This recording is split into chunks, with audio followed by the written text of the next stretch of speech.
RMC, Apolline Matin. C'est déjà demain. C'est déjà demain, Anthony Morel. On parle de ce talon d'Achille de nos smartphones, devoir les recharger tous les jours. Mais vous avez des solutions pour nous. Vous nous dites que bientôt, on n'aura même plus besoin de brancher son téléphone, on pourra le recharger à distance. Oui, c'est ça. Alors on connaissait déjà le chargement par induction. Vous savez, vous posez le téléphone et il se recharge automatiquement. Mais là, on va beaucoup plus loin avec cette technologie qui a été présentée par le chinois Xiaomi. C'est un fabricant de smartphones. C'est une petite box qu'on installe dans son salon et qui permet de recharger son téléphone à plusieurs mètres de distance. Vous êtes tranquillement installé dans le canapé en train de jouer ou en train de regarder vos mails et votre téléphone, l'air de rien, il se recharge progressivement au fil du temps.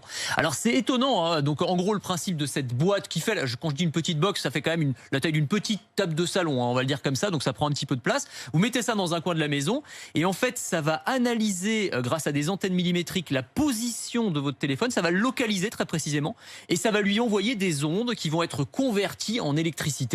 Alors de l'ordre de 5 watts, ça va pas se charger très très vite, mais ça va se recharger tout seul et automatiquement. Alors ça fait rêver sur le papier.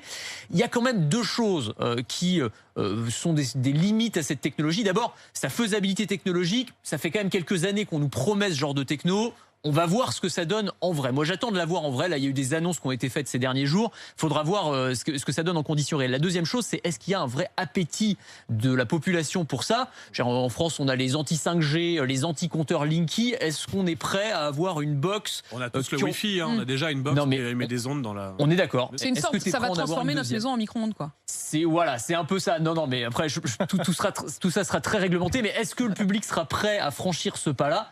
Il faudra voir, mais en tout cas, sur le papier, c'est vrai que ça fait rêver. Si ça permet de faire du popcorn avec, moi je veux bien. Franchement, ça, je veux bien. On rêve de téléphones qui se rechargeraient donc en quelques minutes surtout, puis qui tiendraient une semaine. Est-ce que ça va arriver? Alors oui, et c'est probablement plus proche de nous. Il y a des technologies très prometteuses, des batteries qui vont utiliser un matériau qui s'appelle le graphène. Je ne vais pas entrer dans les détails techniques. C'est des fines couches de carbone qui conduisent très très bien l'électricité. Et ça, la promesse, ce serait des smartphones qui se rechargeraient de A à Z en 5-10 minutes chrono, ce qui est quand même pas mal. Gros potentiel aussi pour les voitures électriques d'ailleurs. Et puis des batteries, alors on a aujourd'hui des batteries lithium-ion, il y aurait des batteries lithium-soufre qui, elles, permettraient à nos smartphones de tenir 5 à 7 jours en charge, comme à l'époque, vous savez, des vieux Nokia 3310 là, qui tenaient une semaine sans aucun problème. Mais enfin, avec toutes les fonctionnalités des smartphones, parce que les batteries, elles se sont quand même améliorées au fil du temps. Simplement, nos téléphones sont aussi de plus en plus gourmands, il faut le dire. Le bon vieux Nokia, effectivement, faisait quand même un petit peu moins de choses. En attendant tout ça, vous avez des petites astuces pour éviter que nos téléphones, nos smartphones ne se déchargent trop vite? Oui, alors faut chouchouter sa batterie, il y a plein de petites